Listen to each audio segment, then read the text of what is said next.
गीता 18 के श्लोक नंबर 62 में भगवान स्वयं कह रहे हैं कि अर्जुन उस परमेश्वर की शरण में जा जिसकी कृपा से परम शांति व शाश्वत स्थान अर्थात सतलोक को प्राप्त होगा। वो परमेश्वर कौन है, कहां है, कैसा है, जानने के लिए कृपया अवश्य सुनिए जगत गुरु तत्वदर्शी संत रामपाल जी महाराज के अमृत वचन।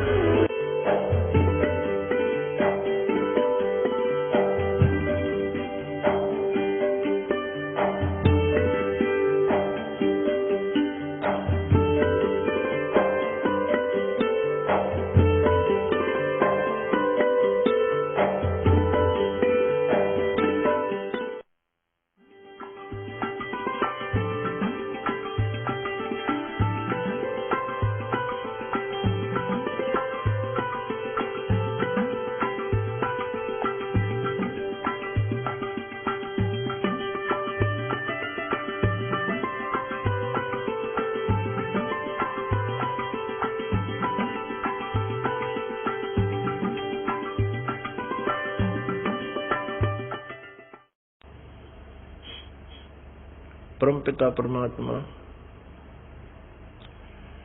कबीर परमेश्वर जी अपनी प्यारी आत्माओं को इस काल के जाल में फंसे हुए अनजान हंस आत्माओं को स्वयं ही आकर के इस काल के जाल को समझाते हैं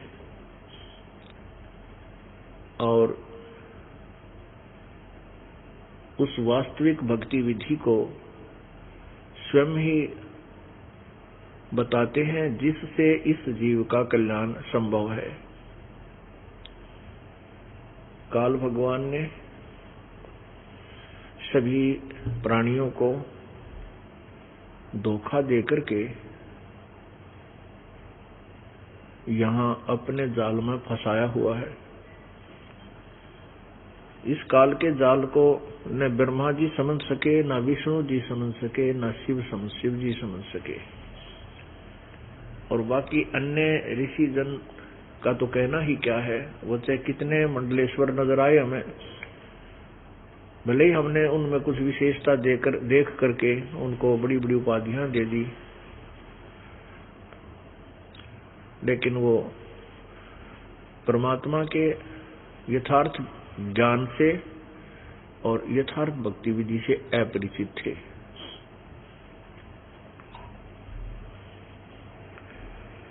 क्योंकि काल भगवान नहीं चाहता कि ये प्राणी अपने पिता को पहचान ले, ये नहीं चाहता कि इसको सतलोक की भनक पड़ जावे और ये यहां से भाग ना जावे। इसको झूठा लालच देकर के यहां रोका हुआ है। ये तेरी संपत्ति है, ये तेरी संतान है, ये तेरा पति है, ये तेरी पत्नी है, और बहुत ही जबरदस्त जंजीर ये बांध रखी हैं काम, क्रोध, मोह, लोभ, अहंकार की, और तीनों गुणों के द्वारा इस जीव को बाई फोर्स यहां उलझाया हुआ है। इस जाल को परमात्मा स्वयं बताते हैं, समझाते हैं। क्या कहते हैं?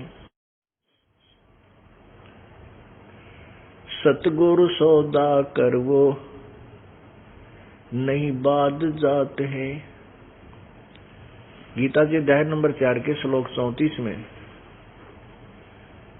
कहा है कि जिस तत्व ज्ञान के विषय में गीता जी अध्याय नंबर 4 के श्लोक 32 में स्पष्ट किया है कि उस पूर्ण परमात्मा ने अपने मुखारविंद से, अपने वचनों में, अपनी वाणी में, सच्चिदानंद घन परमात्मा ने अपनी वाणी में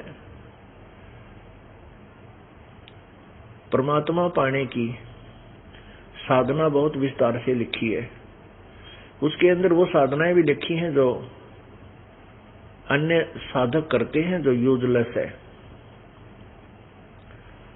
इसलिए कहा कि उस ज्ञान को, उस तत्व ज्ञान को जो उस परमेश्वर ने स्वयं आकर के अपनी अमृतवाणी में बोला है, उसको तत्वदर्शी संतों से जाकर समझ, उनको दंडोत प्रणाम कर, कपट छोड़कर उनकी सेवा कर, प्रश्न पूछ।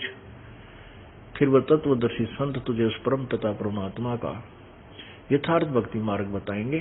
फिर जैसा वो कहे ऐसा कर।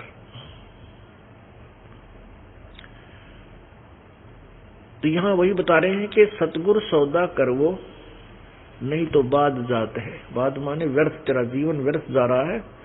सतगुरु सौदा कर, सतगुरु माने तत्वदर्शी संत की शरण ग्रहण कर, और फिर उसके द्वारा बताए गए प्रत्येक नियम का पालन कर, और सत्य साधना हृदय से कर, फिर तेरा मोक्ष संभव है। जिन तेरा पिंड प्राण बनाया, उस साहिब से डरवो। अजप्पा जाप जपो मन बोरे, जम किंकर से लड़वो। सुखदेव ने 84 भुगती बना पजावे खरवो। तेरी क्या बुनियाद पुरानी, तू पेंडा पंथ पकड़वो।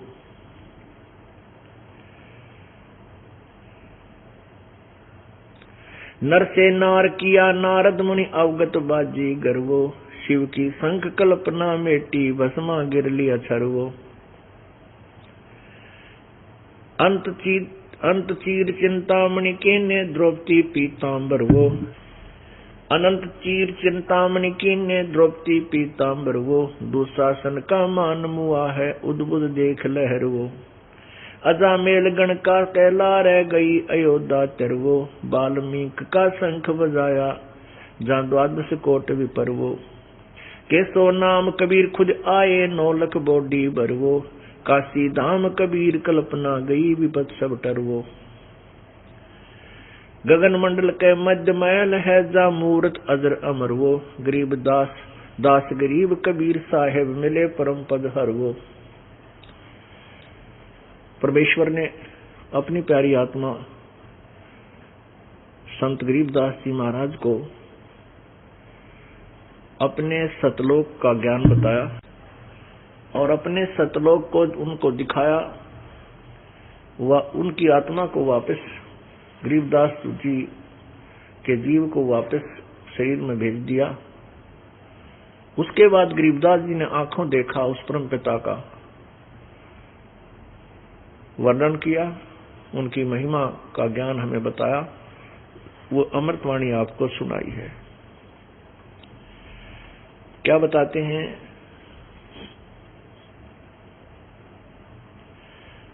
जिन तेरा पिंड प्राण बनाया, उस साहिब से डरवो। अजप्पा जाप जपो मन बोरे, जम किंकर से लड़वो।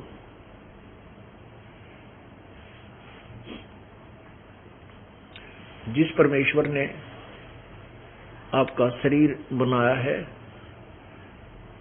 अब ये एक बात आप ध्यान रखना, गीता जी अध्याय नंबर 15 के श्लोक 17 में लिखा है कि उत्तम पुरुष है तू अन्य। उत्तम पुरुष यानी पुरुषोत्तम, पुरुष माने प्रभु, उत्तम माने श्रेष्ठ। श्रेष्ठ भगवान तो कोई और है। उत्तम पुरुष है तू अन्य, परमात्मा इति उदाहरते, जिसको भगवान कहा जाता है, जो परमात्मा कहलाता है। और वही ये लोक तरम अविश्य विवर्ती अव्यय ईश्वर है, जो तीनों लोकों में प्रवेश करके सबका धारण पोषण करता है। अब ये विचार करना कि पूरे विश्व में, पूरे ब्रह्मांडों में, असंख्य ब्रह्मांडों में जो कुछ भी हो रहा है, उस परमेश्वर ने, कबीर परमेश्वर ने नियम बनाकर छोड़ा हुआ है। उसी की आज्ञा से सब कुछ हो रहा है। जिसको मानव शरीर मिलना है उसको मानव शरीर ही मिलेगा। यह सब क्रेडिट परमेश्वर को ही जाता है। इसलिए यहां लिखा है कि जिन तेरा पिंड प्राण बनाया, उस साहिब से डर वो। उस परमात्मा से डर तू, और डर के भक्ति कर, बुराई त्याग दे। फिर क्या बताते हैं? अजप्पा जाप जपो मन बोरे, जम किंकर से लड़वो। जो श्वास का सिमरन है सत्य नाम और सार नाम, ये अजप्पा जाप कहलाता है, जो न जता जाने वाला जाप। अर्थात न ये बोल के जाप होता है, ओठ जीभ इसमें हिलती नहीं, श्वास उश्वास, श्वास बाहर छोड़ते हैं, अंदर लेते हैं, इसके अंदर इसका सेवन होता है। उसके विषय में कहा कि अजप्पा जाप जपो मन बोरे, जम किंकर से लड़वो। अब क्या बताते हैं परमात्मा कि जैसे आपत्ति आप पर आ जाती है, कई बार स्वप्न में भी आप बहुत परेशान हो जाते हो, जागृत में भी आपके ऊपर कोई विशेष आपत्ति नजर आती है, आप अपना सिमरन शुरू कर दीजिए। स्मरण जो आपको दिया हुआ सत्यनाम का या सारनाम, जो भी जिनको सारनाम मिला है तो तीनों मंत्रों का, जिनको केवल सतनाम मिला है तो सतनाम का, और जिनके पास पहला ही मंत्र है तो उन पहले ही मंत्रों का ही जाप प्रारंभ कर दीजिए,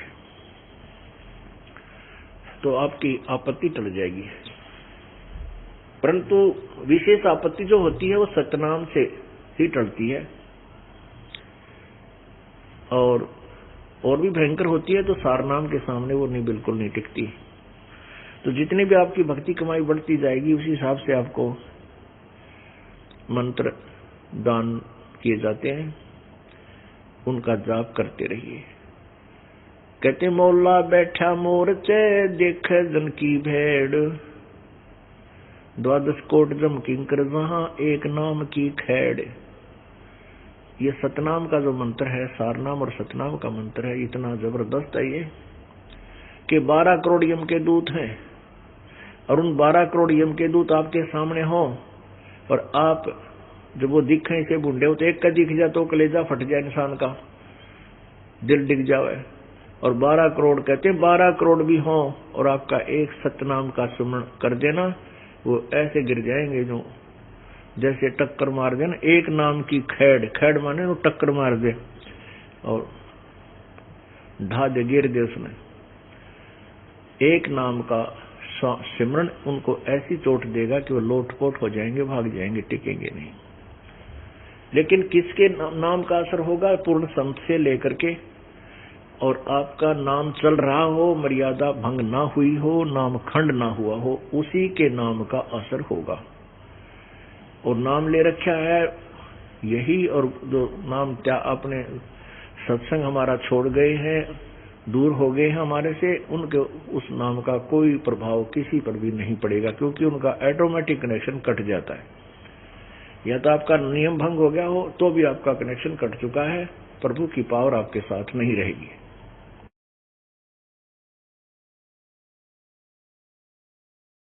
अब क्या बताते हैं?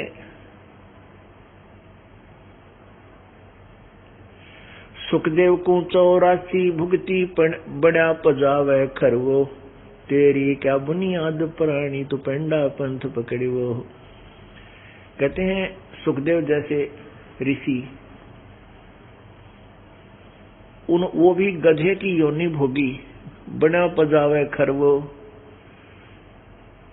सुखदेव ऋषि जी ने एक बार बताई अपनी आत्म बीती कि भाई 84 लाख योनियां बहुत ही भयंकर हैं, इसमें महाकष्ट होता है।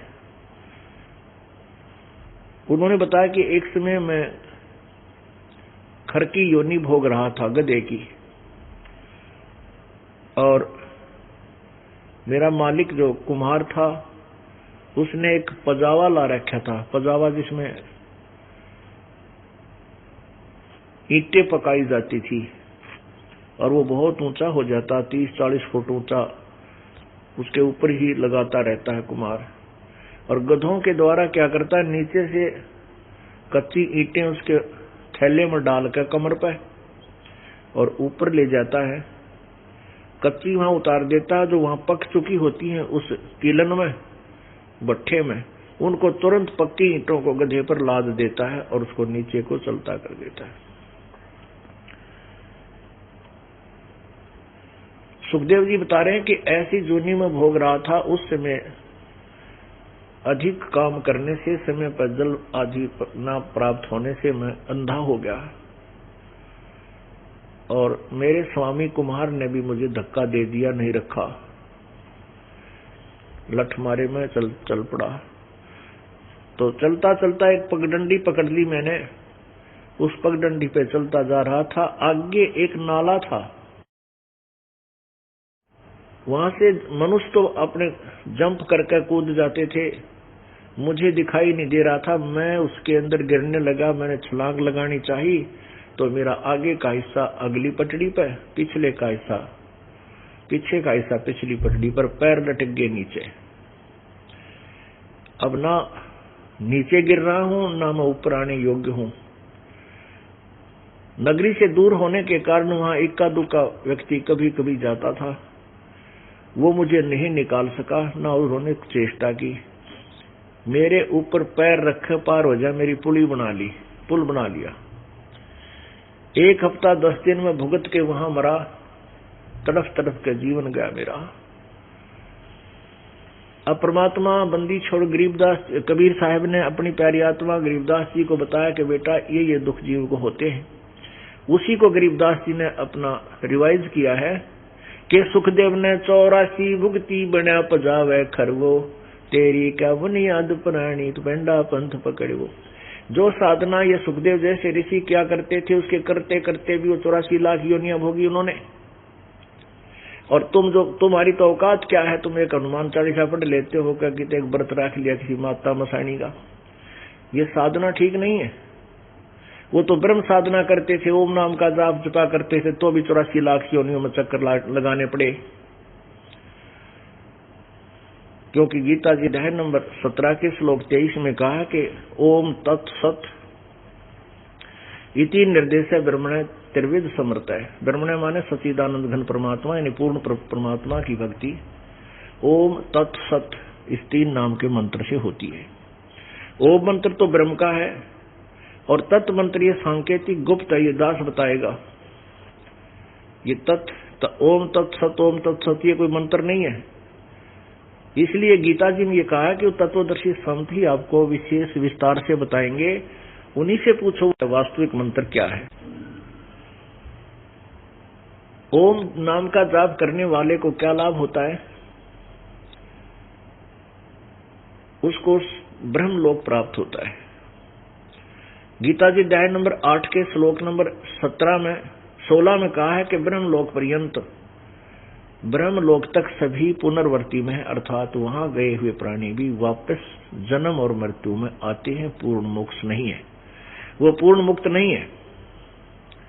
तो यहां क्या बताना चाहते हैं कि ओम नाम के जाप करने वाले को दोनों वेदोनुसार साधना करने वाला भी दोनों ही फल पाता है, पाप भी और पुण्य का भी।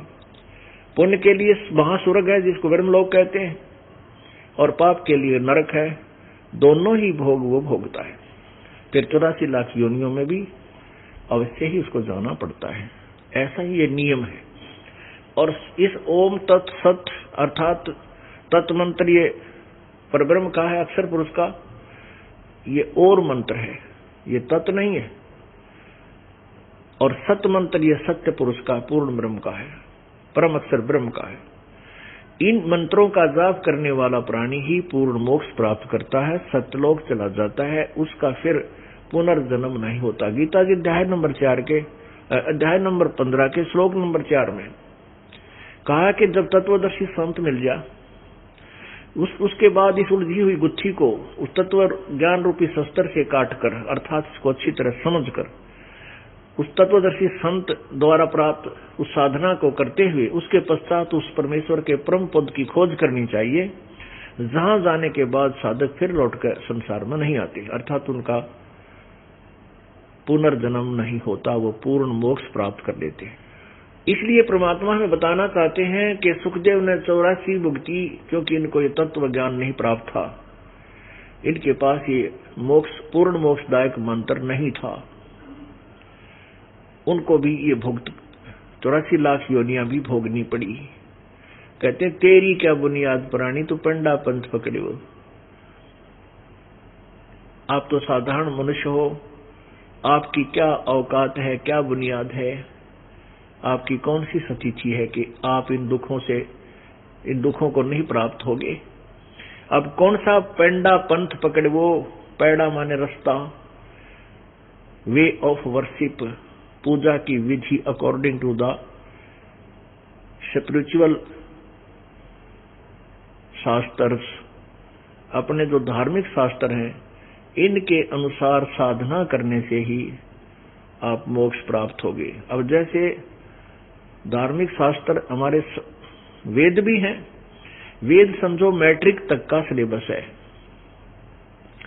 मैट्रिक तक का सिलेबस का लाभ मैट्रिक प्राप्त किया बच्चा जो सर्विस ग्रहण करता है उतना लाभ ही होता है। इसके आगे जो और भी बहुत सी पढ़ाइयां हैं वो आगे की पढ़ाई है। वो सवसम वेद, वो सवसम वेद कौन सा है? गीता जी अध्याय नंबर 4 के श्लोक नंबर 32 में बताया है कि उस पूर्ण परमात्मा सच्चिदानंद घन परमात्मा ने के मुखारविंद से उच्चारित उनकी वाणी में विस्तार से कहा गया है वो तत्व ज्ञान। फिर चौथे अध्याय के 34वें श्लोक में कहा कि उस तत्व ज्ञान को किसी तत्वदर्शी संत के पास जाकर समझ, उनको दंडवत प्रणाम करो। फिर वो तत्वदर्शी संत होगा कैसा? गीता जी अध्याय नंबर 15 के श्लोक नंबर 1 में कहा कि जो उल्टे लटके हुए संसार रूपी वृक्ष को जड़ से लेकर और टहनियों तक, पत्तों तक भिन्न भिन्न बता देगा। स वेदविद अर्थात वो तत्वदर्शी संत है। पुण्यात्माओं, पवित्र गीता जी एक अनमोल शास्त्र है। इसको ये अनाड़ी लोग नहीं समझ सके जो संस्कृत के ज्ञाता और विद्वान महर्षि कहलाते थे। 5500 वर्ष हो गए लगभग इस सदग्रंथ को लिखे और इसको पवित्र हिंदू समाज बड़ी श्रद्धा से जाप भी करता है, इनका पाठ भी करता है, लेकिन कैखे से भी परिचित नहीं है इसमें लिखा क्या है। ना लेखक को पता, व्यास जी इसके लेखक है, क्योंकि लिखवाने वाला काल है। वो व्यास जी में प्रवेश करके इस गीता को लिखवा के चला गया। उसके बाद व्यास को कुछ नहीं पता इसमें क्या लिखा है। वही काल ब्रह्म व्यास जी में प्रवेश होकर के चारों वेदों को लिपिबद्ध करवा गया और फिर उससे निकल गया। पुण्यात्माओं, इस काल का बहुत भयंकर जाल है। परमात्मा कबीर जी की ही कृपा से इसने ये सदग्रंथ हमारे को दिए हैं, नहीं तो ये इनको बिल्कुल नहीं देता। प्रभु के प्रेशर से आकर के इसने सारा ज्ञान बोला है। जैसे इसने खुद कहा है कि गीता जी अध्याय नंबर 11 के श्लोक नंबर 32 में कि मैं काल हूं, सबको खाने के लिए आया हूं। उस परमेश्वर ने इसको बुलवाया है। इस काल ने पता भी नहीं मैंने क्या बोल दिया। अब ये पकड़ा गया कि जब ये काल है और सबको खाएगा तो ऐसे भयंकर प्राणी की पूजा क्या करें। अब शेर की पूजा करने जावर हो जाते, कर दे काम, मतलब मूर्ख ही जाएगा शेर की पूजा करने। नहीं, गाय की पूजा करे, दूध दे, कितना अच्छा शरीफ पशु है। तो ऐसे ही हमने उस परमात्मा की भक्ति करनी है जो सर्व सुख देगा। इस काल की पूजा नहीं करनी। पूजा का अर्थ होता है इसको इष्ट रूप में मान करके इसी पर आश्रित हो जाना। अब परमात्मा हमें याद दिलाते हैं कि उस परमात्मा की भक्ति करनी तो भाई तेरी दुर्गति होगी। कैसी दुर्गति होगी? पुण्यात्मा, अभी आपको मानव शरीर प्राप्त है और मानव शरीर आपके पूर्व जन्म के पुण्यों के आधार से प्राप्त है। जिसके पुण्य अधिक है उनको सुविधा उसको अधिक प्राप्त हुई है। शरीर भी सुंदर है, स्वस्थ भी है, घर में धन भी है, कार कोठी फैक्ट्रियां भी हैं। ये आप ही की मलाई आप ही खा रहे हो। ये पूर्व जन्म में किए हुए पुण्य आपके साथ हैं, ये बर्बाद हो जाएंगे, नष्ट हो जाएंगे, समाप्त हो जाएंगे। यदि आपने भविष्य की भक्ति नहीं की, भविष्य में वो साधना नहीं की जिसका प्रतिफल आज तुम भोग रहे हो, ये पूर्व जन्मों का है। अब वर्तमान में जो करोगे ये आने वाले समय में आपको मिलेगा। जैसे बैटरी को चार्ज कर रखा है इन्वर्टर की को, इन्वर्टर की बैटरी चार्ज है और फिर चार्जर ला नहीं रखा, उसका हटा दिया, कनेक्शन नहीं लगा रखा बिजली से, तो जब तक वो बैटरी चार्ज है तब तक तो इन्वर्टर की ट्यूब भी जलेंगी, पंखे भी चलेंगे, लाइट भी दे रही है, रोशनी भी कर रहा हो। और जब वो बैटरी डिस्चार्ज हो जाएगी एकदम बंद हो जाएंगे। पुण्यात्मा, आज जो हमें मायाधारी दिखाई देते हैं, जिनके पास पैसे हैं, कोई मंत्री बना है, कोई मुख्यमंत्री बना है, कोई प्रधानमंत्री, कोई फैक्ट्री लगाई है, किसी का पैसे में बोलबाला है, सेठ है, अरबपति खरबपति है, ये पिछले जन्म की बैटरी चार्ज है इनकी और ये इस बैटरी से चल रहे हैं। जिस दिन यह बैटरी समाप्त होगी, कोई हेलीकॉप्टर में गिर कर मरा, किसी को हार्ट अटैक हो गया, कोई गोली से मार दिया गया, इनका तुरंत काम बन जाता है, फिर इनकी आगे कोई सतिथि नहीं होती। ये सिंपल प्राणी होते हैं, 84 लाख योनियों में जाते हैं। परमात्मा कहते हैं कबीरा सब जग निर्धना, धनवंता ना कोई, धनवंता सो जानियो जिस पर राम नाम धन होवे। यहाँ पर जो परमात्मा की सतभक्ति कर रहे हैं बच्चे, चाहे कोई मजदूर है, चाहे कोई किसान है, दुकानदार है, सर्विसमैन है, चाहे कोई रोगी है, कोडी है, चाहे किसी प्रकार का भी है, जो इस सच साधना को सच्चे मन से कर रहा है, पूरे नियम निभा के कर रहा है, तो वो वर्तमान के राष्ट्रपति से भी उत्तम प्राणी है परमात्मा की दृष्टि में। वो राष्ट्रपति और प्रधानमंत्री तो अपने पिछले जन्म की मलाई को खो और खंडा रहे हैं, और आप भविष्य की तैयारी कर रहे हो। भविष्य में वो तो 84 लाख योनियों में होंगे, और आप या तो देव पद प्राप्त करोगे, यदि कोई डगमग हो गया, काल के जाल में रह भी गया था, और या सतलोक चले जाओगे जहां कभी मृत्यु नहीं होती।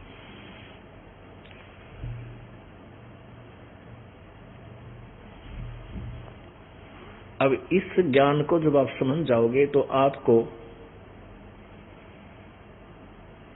चाहे कोई करोड़पति है, चाहे अरबपति, चाहे पृथ्वीपति राजा है, आपको 2 कौड़ी का जीव दिखाई देगा जब आपके अंतःकरणी तत्व ज्ञान से साफ हो जाएगा। क्या बताते हैं? अगम निगम को खोज ले, बुद्धि विवेक विचारे, उदय अस्त का राज मिले, तो बिन नाम बिगारे। अब बेगार शब्द क्या है? बेगार होता है बे मतलब कि बगैर किसी लाभ के प्रयत्न घना हो। पहले समय में क्या हुआ करता था कि पुलिस विभाग के पास अपनी गाड़ियां नहीं होती थी। उन्होंने कहीं इधर उधर जाना होता था क्षेत्र में, तो वो क्या करते थे, जो 3 व्हीलर चाला करते या कोई जीप होती, उनको ले लेते थे बाई फोर्स, और वही उसमें तेल डलवाते अपने घर पे, जो जीप वाला या 3 व्हीलर वाला होता, और सारा दिन उसको इधर उधर सुबह से लेकर शाम तक उसने दाबे धर कर रखते, भगाते फिरते, और शाम को वो खाली अपने घर पर आ जाता। 150 रुपए का तेल भी अपने पास से बर्बाद करके आता, नष्ट करके आता। तो हम सुना करते थे, अगले दिन वो मिलते थे अपने साथियों से, कहते थे, पूछा करते भी तुम कल क्यों नहीं आया, कहाँ गया था? तो न्यू क्या करते, कल मैं बेगार में फंस गया था। बेगार वो पुलिस वाला गठा गया था, और वो सारा दिन मुझे ऐसे ऐसे सारा दिन भटकाते रहे, और 100 रुपये का तेल भी लाग गया, रोटी भी करते खाई। कहने का भाव, उसको बेगार कहते हैं कि दौड़ धूप गणी और आउटपुट निल। तो ये राजा लोग क्या हैं, सारा दिन इन ये 1 मिनट की फुर्सत को नहीं। कहीं पर कोई आपत्ति आ रही है, कितने कोई धरने उधर रहा है, कोई राजनीतिक लोग शर्मा दर्द कर रहे हैं, रात न यो गोटी लागे पड़े, या कोई गोली नींद की लेगा पड़े। हमने देखा है कि इसका आगे पुलिस खड़ी है और चीं चीं करता जा है, पर इसको चैन स्वप्न में भी नहीं है राजा को। एक अपने घर का मुखिया, 4-5 सदस्यों का मुखिया, यानी बड़ा व्यक्ति, पिताजी या दादाजी, अपने परिवार की व्यवस्था करने में कितना बेचैन रहता है। कोई बीमार हो गया, किसी का बात आ गया, किसी का छूछक देना, किसी की पढ़ाई, किसी के कपड़े लाने, गर्मियां के सर्दियां के, कोई और शर्मा दर्द हो रहा है, कोई दूसरा दिक्कत आएगी, कोई लड़की के ला गड़बड़ हो रही है, वही छोड़ने की तैयारी हो रही है, कोई दुखी कर रहे हैं, कोई बटेऊ शराब पीवे। यानी उस एक व्यक्ति ने 4-5 सदस्य का जो व्यवस्थक है, उससे कुछ चैन नहीं। और ये तो एक पूरे क्षेत्र, कुछ क्षेत्र का पिता हो जाता है राजा, वो कैसे चैन ले सकता है? नहीं। परमात्मा कहते हैं उदय अस्त का राज मिले, अगम निगम को खोज ले, बुद्धि विवेक विचार, भविष्य की तरफ ध्यान दे। और इस हम जो ज्ञान दे रहे इसके आधार से तो विचार कर कि पूरी पृथ्वी का भी राज तुझे मिल जाए तो भी बिना नाम बेगार। अगर तेरे पास मंत्र सत्य नहीं है, सच्चा नाम नहीं है, तो तू बेगार कर रहा है, अपने पूरा जन्म की कमाई बर्बाद कर रहा है। हरिधर से उधर आंडी पाके अंडा है, और मरेगा जब तेरा कुछ भी हाथ नहीं आओगा। तेरी मृत्यु के उपरांत फिर पछताएगा तो रोएगा। आपने देखा होगा अभी 4-4.5 वर्ष पहले हरियाणा का मंत्रिमंडल बना, जिसमें 2 मंत्री कैबिनेट सत्र के, और एक तो इतना पैसे वाला था कि उसके पास पैसे की कमी नहीं, फिर मंत्री भी बन गया था। कहना है क्या, अपने ही हेलीकॉप्टर में एक्सीडेंट में क्रैश हो गए, उनके आड़ भी पिछाण मनाए कौन से किसी। पुण्यात्माओं, परमात्मा की वाणी और इस ज्ञान पर विचार करो। ठीक है, अगर राजा भी बना है कोई बुरी बात नहीं, लेकिन न्याकारी हो, भगवान से डरने वाला हो, परमात्मा को याद करने वाला हो, वो बुराई नहीं कर सकता, वो पाप से बचेगा। अन्यथा राजा सबसे भयंकर अपराधी बन जाता है, क्योंकि उसके ऊपर हर तरह के पाप उसके सिर पर रखे जाते हैं। उसके आदेश से सब काम होते हैं। उसके राज्य में जो भी पाप हो रहे हैं उस राजा के ही निमित्त हो जाते हैं। फिर राजा अहंकारवश ना जाने कितने अनर्थ कर डालता है। जैसे कंस को पता लगा कि तेरी मृत्यु तेरी बहन की 8वीं संतान से होगी, तो उस पाप आत्मा ने आकाशवाणी सुन ली और उसको साची मान लिया कि ऐसा होगा, तो उसकी बुद्धि भ्रष्ट होगी। उसने ये क्यों ना माना कि तो होगा, तो तू क्या करेगा। जब परमात्मा का ये फाइनल फैसला है, आकाशवाणी को तो सत्य मान रहा है कि ऐसा ही होगा, तो उसके द्वारा मारा जाएगा, फिर तू कैसे उस परमात्मा के नियम को परिवर्तित कर सकता है। लेकिन बुद्धि भ्रष्ट जीव क्या करने लगा, अपनी बहन की सारी संतान मार दी। फिर आकाशवाणी जब वो अंतिम संतान मारी, वो आकाश में लड़की जाती हुई आत्मा आवाज दिया कि तेरे मारने वाला पैदा हो चुका है। उस पाप आत्मा कंस ने आसपास के क्षेत्र के नवजात शिशुओं को सबको कटवा दिया, मार डाला। वो धर लिया पाप सिर पे और अंत में मारा भी गया। अगर राजा को समझ हो, पर संत की शरण में हो, वो संत के गाइड से मार्गदर्शन से चले, तो वो पाप नहीं करता। उसको समझाता कि बेटा तेरी मृत्यु तो होगी और इसी से होगी, तू कैसे उसको रोक सकता है, क्यों पाप कमावे, अपनी भक्ति कर ले, शायद तेरा बचाव हो जाए। तो ऐसे संत मिले तो राजा भी पाप से बच सकता है। नहीं दुर्बुद्धि संत लालची के राजा नाराज ना हो जाए, जो जैसे राज्य वैसे चालन दे। तो ऐसे संत जो राजाओं के पास होते हैं वो दुश्मन होते हैं उनके। तो ऐसे ही हमने अपने मार्ग को सुचारू करना है, अन्यथा क्या होगा। साहेब से चतला ले रे मन गर्भ गुमानी। साहेब मन परमेश्वर, साहेब माने परमात्मा, सारी सृष्टि के रचनहार कुल मालिक की तरफ संतों की भक्ति। हम गीता जी अध्याय नंबर 18 के श्लोक नंबर 16 में कहा है कि गीता ज्ञान दाता स्वयं कह रहा है कि हे भारत, तू सर्वभाव से उस परमेश्वर की शरण में जा, जिसकी कृपा से तू परम शांति और शाश्वत स्थानम अर्थात सनातन परम धाम, सनातन माने सदा वाला, सबसे पुरातन, सदा रहने वाला, यानी सत्यलोक को प्राप्त हो जाएगा। तो इसलिए उसी परमात्मा की भक्ति से ही मोक्ष होगा। यहाँ उसी की तरफ संकेत है। नाभि कमल में नीर जमा तेरा, नाभि कमल में नीर जमा तेरा दीना मैल बनाए, नीचे जठरा अग्नि जर थी तेरा लगी न ताती भाए।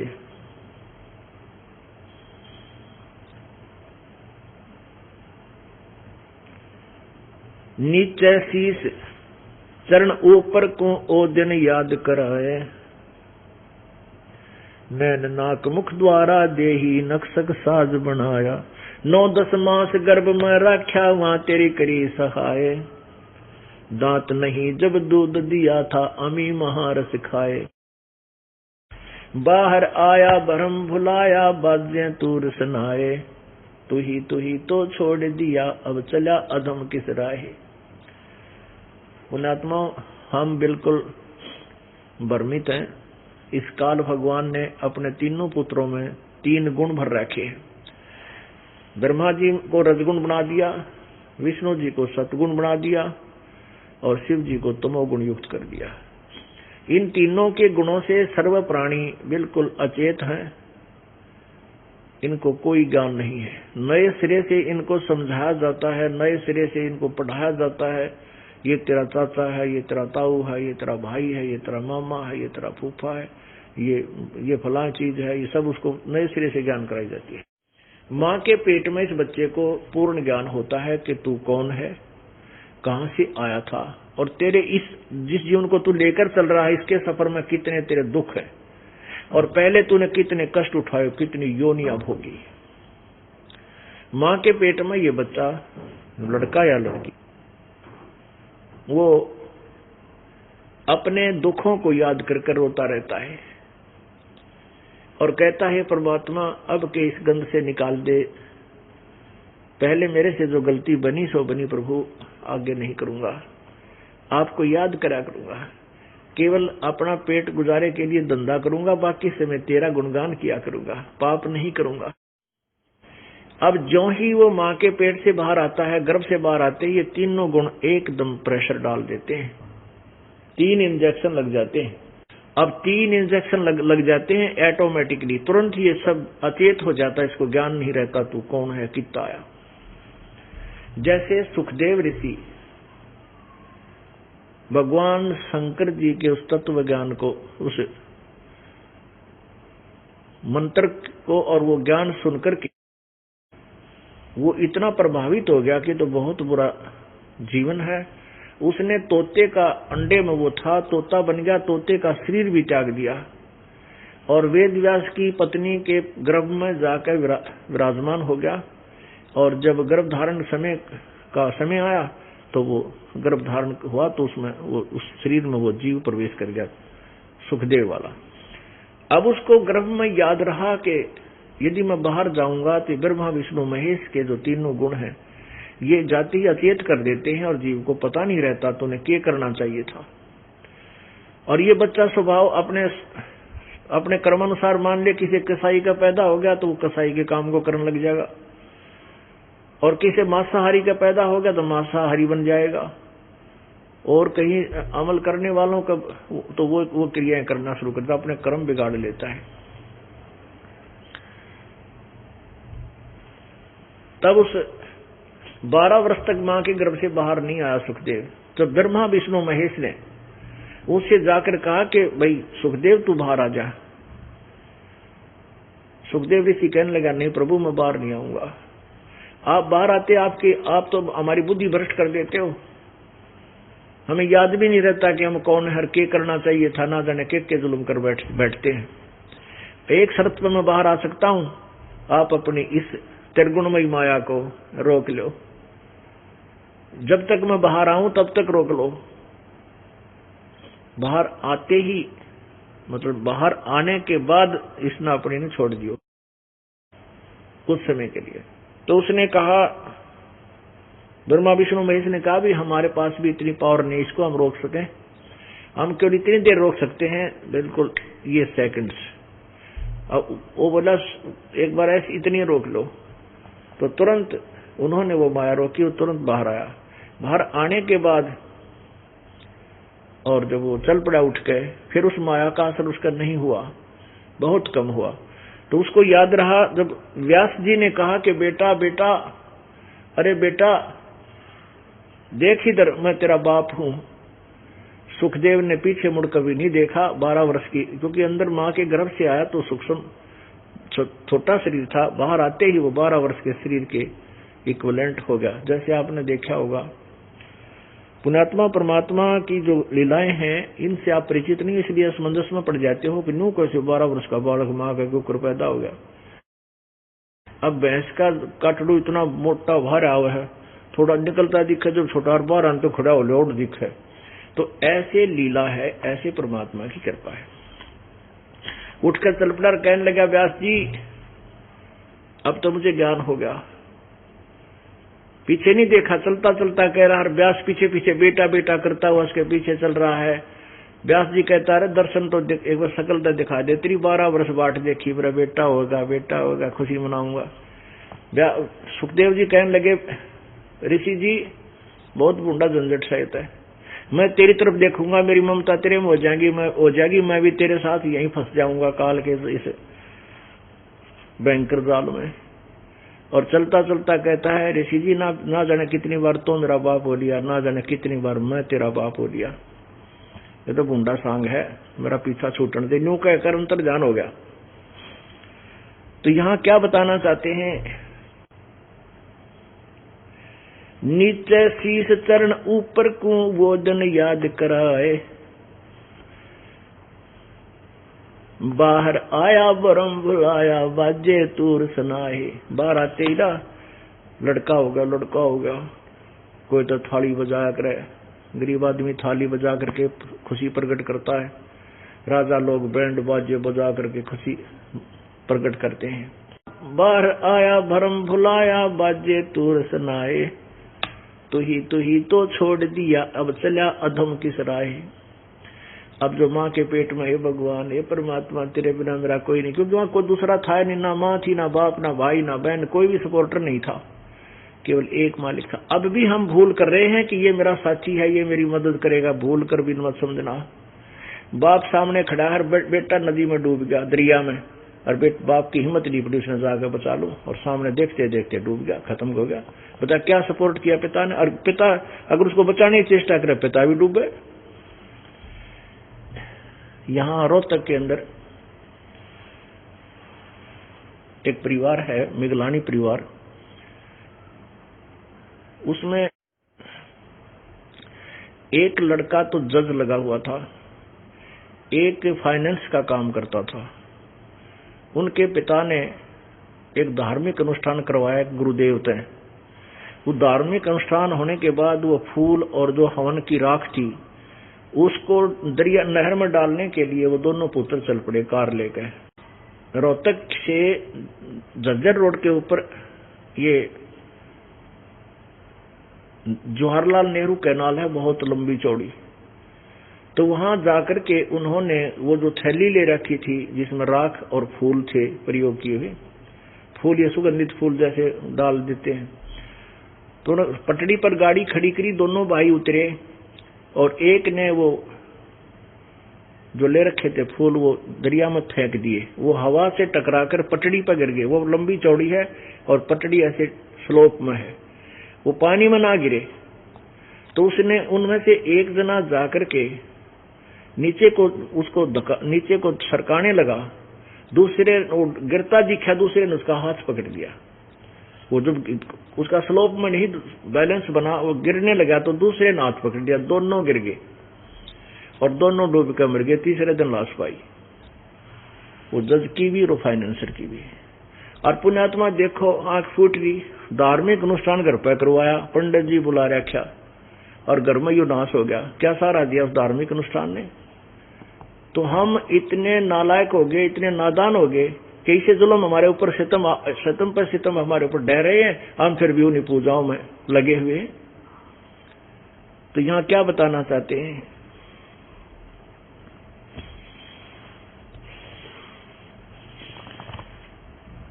दाई आई घुट्टी प्याई माता गोद खिलाए, जो दिन आज सो काल नहीं रे अग फिर धर्म राय। और परमात्मा के याद दुआ, भाई अब तो तू ठीक है, मनुष्य शरीर प्राप्त करके आया है, और जब तक तेरा संस्कार है, चाहे 100 वर्ष का है, 50 वर्ष का है, 70 वर्ष का है, तब तक तो तेरी मलाई तू तेरे पास है, इसने खराब कर, चाहे सदुपयोग कर, चाहे दुरुपयोग करे। यदि भविष्य की तैयारी नहीं करेगा तो कहते आगे फिर धर्मराय। जब ये प्राणी शरीर छोड़कर जाता है, ना भाई साथ होता है, ना पत्नी साथ होती है, ना बहन साथ होती है, ना पुत्र संतान साथ होती है। उस समय इसके साथ यम के दूत होते हैं, मोगरे लिए हुए लंबे लंबे बाले, और या इसके पुण्य और पाप होते हैं। धर्मराज के सामने इसको खड़ा कर दिया जाता है, न्यायाधीश के सामने। अब वो न्यायाधीश पूछता है कि निकाल तेरे गठड़ी में खोल, क्या कुछ कमा के लाया तू। अब वहां जाने के बाद इसको पता चल जाता है कि तू करने क्या गया था, के को बंद करके आया नालायक। अब वो उसके पुण्य और पापों का जब अकाउंट लिया जाता है तो उसमें के पावे सारा को बदबरी पावे। तब ये कहता भगवान एक जीवन और दे दो मुझे मनुष्य का, एक जीवन और दे दो मुझे मनुष्य का। धोखा लग गया मेरे को किसी ने बताया नहीं, मुझे ज्ञान नहीं हुआ तेरी भक्ति करता। अब धर्मराज कहता है भाई यूं भी क्यों बहकावा है मुझे कि तेरे को पता ना चला भक्ति करनी चाहिए। पुण्यात्माओं, अब ये भक्ति युग चल रहा है। परमात्मा बंदी छोड़ने इतना ढोल पीट रखा है भक्ति का, सीडी के माध्यम से गांव गांव में नगर नगर में भक्तों के, हमारे भक्त भी जा जा के सबको बता रहे हैं। लेकिन वो अनाड़ी आदमी कति भगवान को याद नहीं करना चाहते और ना ही भक्ति करने के लिए यहाँ आना चाहते। अब जिस भक्तों से आपकी वार्ता होती है, भाई है, बहन है, रिश्तेदार है या कोई मित्र है, सहेली है, उनसे जाकर आप अवश्य चर्चा करते। परमात्मा करवाता है, परमात्मा अपने सिर पे भार नहीं रखता। अब जब वो प्राणी अब सत्संग में नहीं आएगा और जब उसकी मृत्यु होगी, वो वहां खड़ा होगा जाकर के, वो कहेगा जी मेरे को किसी ने बताया नहीं, मैं भक्ति कर लेता है। परमात्मा कहता है ऐसा मत कहे। अब आपका और उसका जो वार्तालाप चल रही है, क्योंकि एक फिल्म बन जाती है ऑटोमेटिक, और दोनों के ही कंप्यूटर में अंतःकरण में फीड हो जाती है। उसकी एक कॉपी फैक्स हो जाती है परमेश्वर उस धर्मराज के दरबार में। तो उस कॉपी को उस फिल्म को धर्मराज चलाता है कि देख ये भक्तमती आपसे क्या कह रही है, क्या कह रहे हैं। और तू के अंडी पाक रहने को किसने देखा भगवान, ये कोई भक्ति करने का टाइम है, बुढ़ापे में देखूंगा।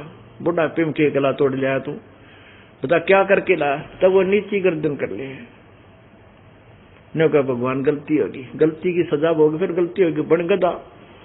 तो पुण्यात्माओं, अब समय है कोई आपको परमात्मा ने सुअवसर दिया है, ये भक्ति मिली, ये मनुष्य शरीर हुआ और ये तत्व ज्ञान का अब सूर्य उदय हो गया। ऐसा संयोग युगों के बाद होता है, असंख्य जन्मों के बाद प्राप्त होता है। और अब भी आप नहीं संभलोगे तो परमात्मा कहते हैं समझा है तो सिर दर पाओ, बहुर नहीं है ऐसा दाव।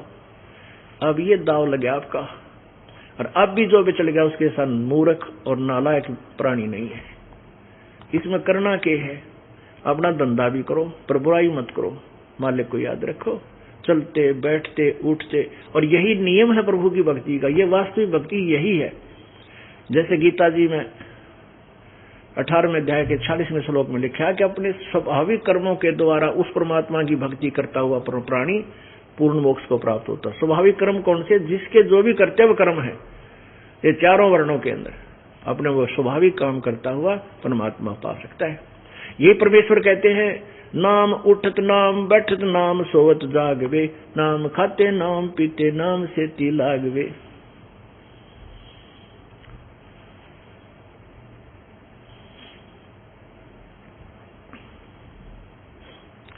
अब क्या बता रहे हैं,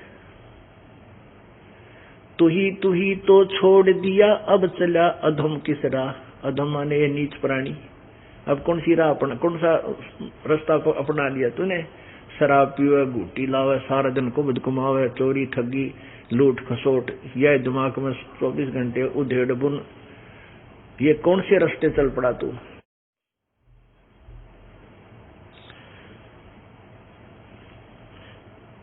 जो दिन आज सो काल नहीं रे, अब फिर धर्म राय।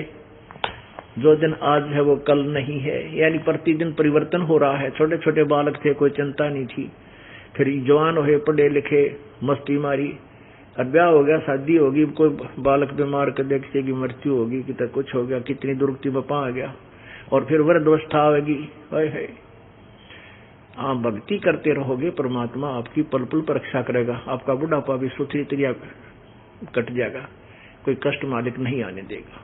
इसलिए भगवान की तलाश करते हैं, इसलिए भगवान की भक्ति करते हैं। और आपके आने वाली आपदाएं भी हल्की होकर टल जाएंगी। कहते हैं संत शरण में आने से आई टले बला, जय मस्तक में सूड़ी हो व कांटे में टल जा।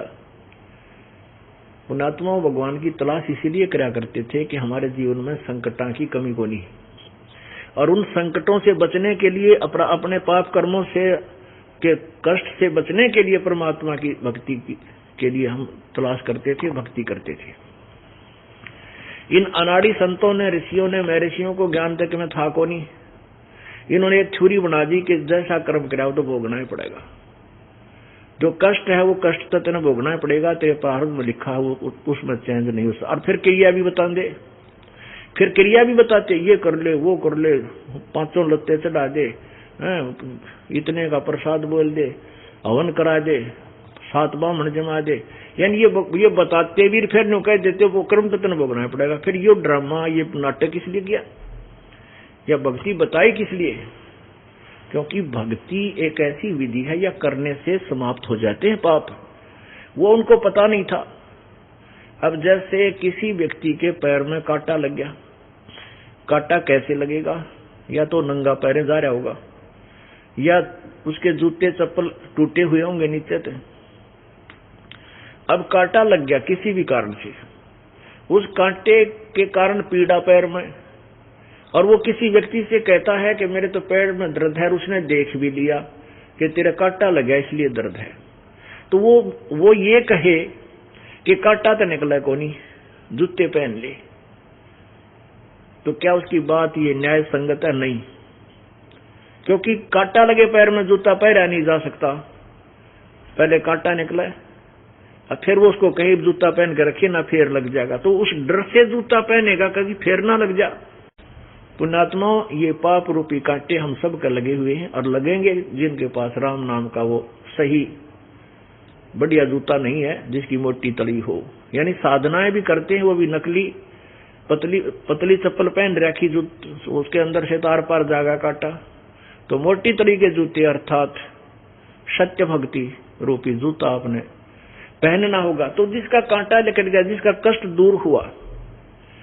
अब यहाँ ऐसे प्राणी आते हैं जो सब जगह थक लिए, डॉक्टरों तो भी, ऑल इंडिया तो भी, और जंतर मंत्र करवा के सियाणा दौरे भी धक्के खा लिए जब जिनने सेवड़े गए हैं, और आखिर में यहाँ आते हैं तो वो कितने दुखी हो जाते हैं। उनको याद दिलाया जाता है कि ये कष्ट आपके पाप कर्म से होता है। ये परमात्मा का विधान है कि जो भी आपको सुख है तो भी आपके कर्म का, और जो आपके ऊपर आपत्ति आई है ये भी आपके पाप कर्म का। अब पाप कर्म आपने कितने किए जिसके कारण आपको इतना कष्ट भोगना पड़ रहा है? फिर उसको कहा जाता है कि आगे पाप करेगा तो तेरे साथ फिर यही हो जाएगा।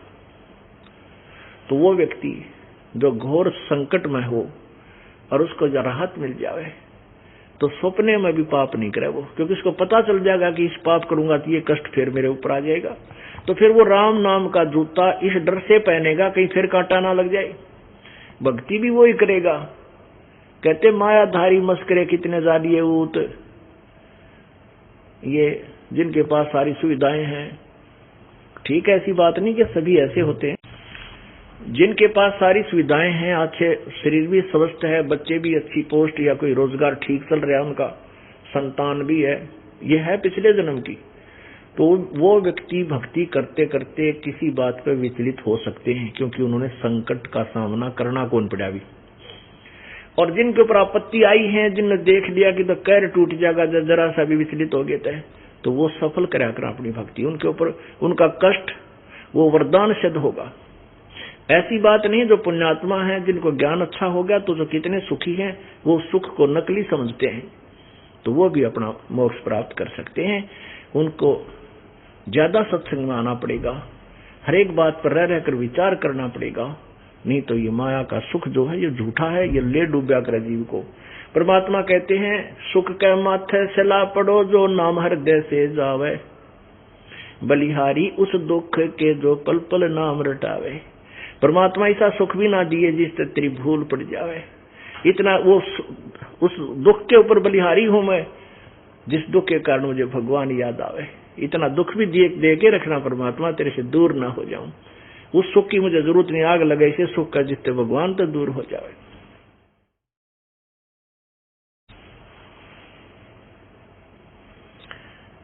अब एक मनुष्य के जीवन को कैसे बर्बाद करते हैं उसके विषय में बता रहे हैं। दाई आई घूटी प्याई, माता गोद खिलाए, जो दिन आज सो काल नहीं रे, आगे है धर्म राय। 10 वर्ष खेलते बीते, फिर लीना ब्याह करवाए, तरुणी नारी से घर बारी, चाला मूल गंवाए। पहले 12 वर्ष की आयु में तगड़े बच्चे हो जाते थे। 12 वर्ष का लड़का किसान, क्योंकि हमारा परिवार जन्म किसान परिवार में हुआ, तो 12 वर्ष के लड़के जो है हल जोतना शुरू कर देते थे। इतना अच्छा खुराक थी पहले। ये तो अभी 50 साल पहले की बात है। उससे पहले और जिसमें वाणी बोली जा रही वो 200 वर्ष पहले, तो उसमें 12 वर्ष के बच्चों का ब्याह कर दिया करते थे। उसमें बाल विवाह की प्रथा थी। 12 वर्ष की आयु में ब्याह कर देते थे, फिर 3-4 वर्ष के बाद फिर उसको आना जाना शुरू होता था, यानी 15, 16, 17 साल के हो ही जाते थे वो। तो यहाँ उसीलिए कहा कि 12 वर्ष खेलते बीते, फिर लिया ब्याह करा, और तरुणी नारी बना गरबारी, और चला मूल गवा। परमात्मा ये नहीं कहते कि ब्याह करवाना गलत है या तो ऐसा नहीं, लेकिन नाम ना जपते, भक्ति ना करते, बुराई पर ज्यादा जोर देते हो, उसके लिए ये बताया जा रहा है। रातों सोवे जन्म बगोवे, धोंदी खेत कमाए। रात न सो के पड़के सो गया, सुत्या उठते फिर धंधे में लग गया, सारा जीवन खो दिया, भगवान बजा को नहीं। रातों सोवे जन्म बगोवे, धोंदी खेत कमावे, बिना बंदगी बाद बैत तेरा जन्म आकार सजावे। कारे काग गए घर अपने, बैठे सेत बुगाए, दांत जाड़ तेरे उखड़ गए हैं, रसना गई तुतराए।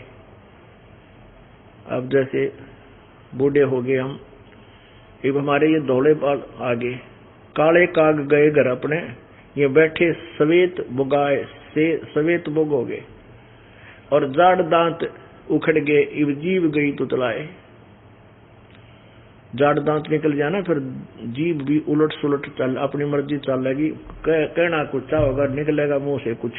तो कहते हैं या स्थिति तेरी आवेगी, कहीं तू बांडी पाक रहा हो जवानी में, भूलिए मत आगे तेरा बुढ़ापा भी आएगा। पुण्यात्मा, बात ये नहीं है कि बुढ़ापा तो आना ही है, लेकिन अच्छे कर्म करने वाले का बुढ़ापा दुखदायी ना होगा। भक्ति करने वाले का बुढ़ापा उसके लिए फांसी ना होगा गले की, नहीं तो बुढ़ापा मौत से भी बदतर बताया। और मालिक के चरणों में आगे भक्ति करते रहेंगे, डरते रहेंगे पापों से, तो ठीक टाइम पास हो जाएगा। क्योंकि हमारी मालिक तो चल रही है, परमात्मा ही चला रहा है, उसी से चलेगी, उसी की कृपा से ये शरीर स्वस्थ रहेगा और ठीक टाइम पास हो जाएगा आपका।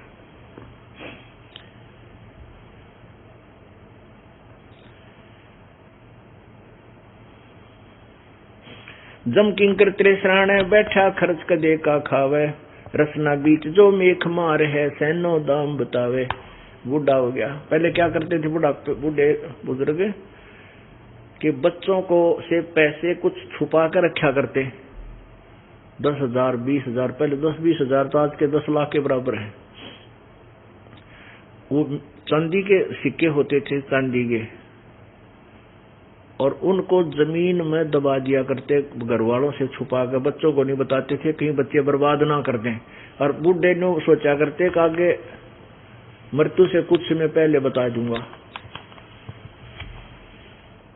तो ऐसे परमात्मा कहते हैं, जम किंकर तेरे शरण बैठा, खर्च के दे का खाए, और रसना बीच जो मेख मार दे, फिर सैनो दाम बतावे। अब जैसे बुजुर्ग पहले बूढ़े आदमी कोई मृत्यु होता था ना, उसकी जुबान बंद हो जाती है, जो भक्ति नहीं करता, तकरीबन सबकी। और बुजुर्ग जब मर जाता है, मरने की तैयारी होती है, जुबान बंद हो जाती है, तो वो कोशिश करता है कि मैं अपने बच्चों को बता दूं मेरा धन की दाम रखा है। अब कहाँ बताने पाओ, उसका सांस तो पूरे हो गए, जमदूतों ने वो जुबान बंद कर दी। अब वो इशारे करता है नो ऐसे ऐसे, अब बालक पता नहीं के आइडिया लाओ, के कहना चाहे पिताजी।